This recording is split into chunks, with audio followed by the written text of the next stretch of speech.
Evangelista, companheira Raquel, companheira Olate, companheira deputada Augusta Brito, companheiro Gene, companheiro Léo Suricati, e a vereadora Larissa Gaspar, companheira Liliane, companheiro Elmano, companheiro Niso, companheiro Marcelo, companheira Mari, Antônio Carlos, todos vocês que estão aqui, muito obrigada em primeiro lugar pelo carinho. Muito obrigada pela deferência, muito obrigada por uma sexta-feira a gente estar aqui reunido, discutindo lutas e sonhos, discutindo a luta do povo, discutindo e saindo do nosso individual para ir para um processo coletivo.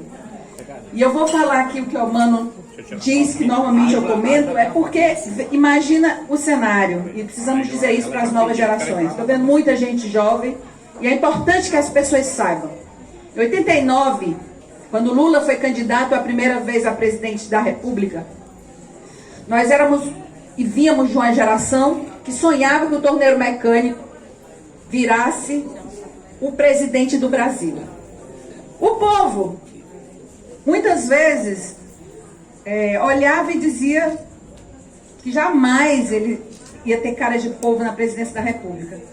Por 3, 4 vezes o Lula foi candidato e quem ganhavam exatamente aqueles que não tinham compromisso com o povo. O povo não se via no lugar de poder. Lutamos muito, uma geração inteira, lutamos, embalamos o sonho do Lula presidente, levamos os comitês populares à época, mas só foi em 2002 que a gente conseguiu consagrar, pela primeira vez na história do povo brasileiro, Lula presidindo o Brasil e com tudo o que ele representa.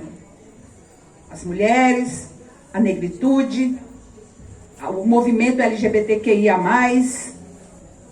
as pessoas com deficiência, os idosos, a juventude. E o Brasil começou a sonhar. Nós sonhamos alto e sonhamos muito.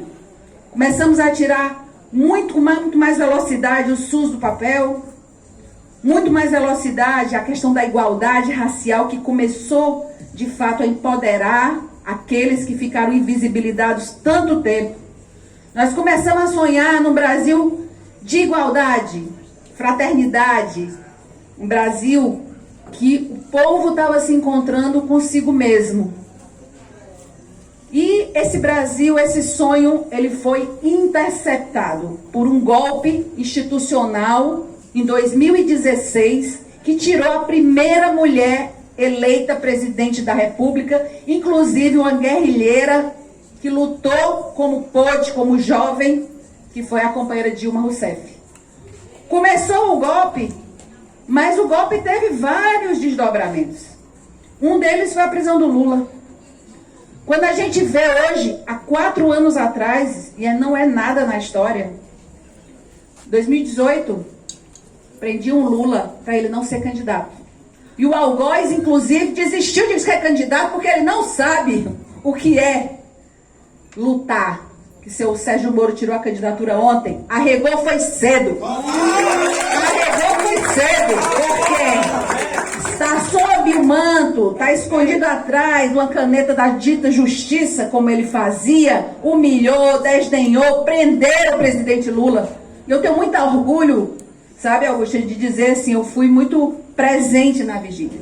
Porque eu fui por muitas vezes, pelo menos umas 9 vezes eu estive na vigília Lula Livre lá em Curitiba, porque eu fiquei profundamente triste, deprimida. Como é que podem prender um gigante num lugar desse?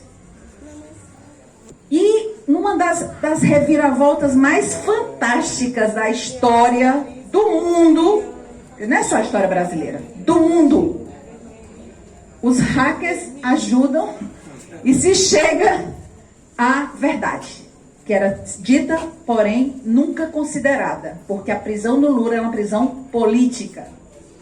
Depois de mais de 500 anos encarcerado, ouvindo a vigília, porque a vigília funcionava de manhã, de tarde, de noite, com bom dia, boa tarde, boa noite, presidente Lula. Depois de mais de 580 dias, ele sai e fora de lá, ele prova a sua inocência. E isso, gente, é uma virada de paradigma na história sem precedentes. Sem precedentes. Recupera os direitos políticos dele e será novamente. E aí, por isso que eu digo, é humano.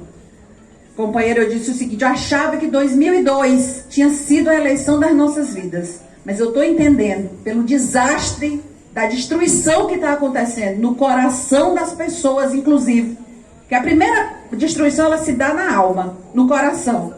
Depois ela se manifesta materialmente. O que nós sofremos, reveses que a esquerda, o socialista nesse Brasil, tiveram nesse último período, não é brincadeira.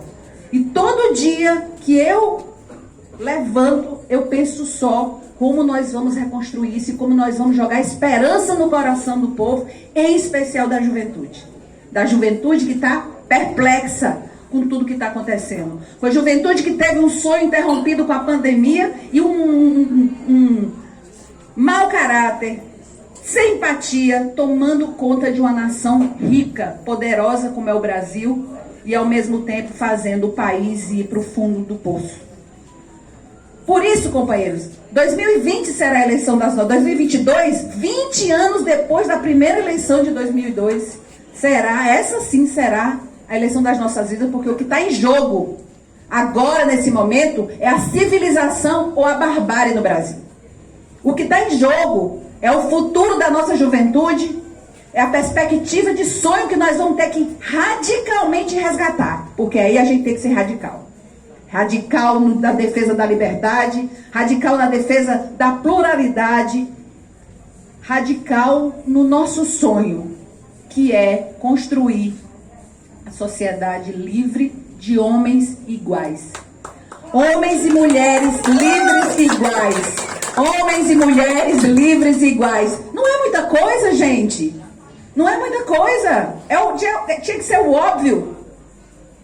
Eu vou falar pela boca do Caetano Veloso, que é uma música que para mim, muito forte, muito importante, que diz, no final, chama Índio, e no final diz, aquilo que nesse momento se revelará aos povos, surpreenderá a todos, não por ser exótico, mas pelo fato de poder estar oculto quando terá sido o óbvio. Então nós temos que lutar pelo óbvio. A liberdade é uma coisa óbvia, o direito a ela. Por isso, companheiras e companheiros, eu finalizo agradecendo a presença de todos vocês e dizendo que nós temos uma obrigação de ganhar essa eleição. Porque o camarada, essa coisa que tomou conta do Brasil, que não vamos falar o nome, que é até para espantar, mas tomou conta do Brasil, ele está sendo um assassino de sonhos, de perspectiva, de futuro para esse Brasil. E nós não podemos desistir. Não podemos desistir. Toda vez que a gente cair, nós vamos ter que levantar. E agora, levantar e criar um comitê popular. Cai, levanta e ainda constrói um comitê popular. Tem que ser agora sim. Levanta e constrói um comitê popular. Porque quando a gente, como formos milhões, como diz meu companheiro João Pedro Stedley, quando formos milhões, a gente derruba eles só olhando para eles.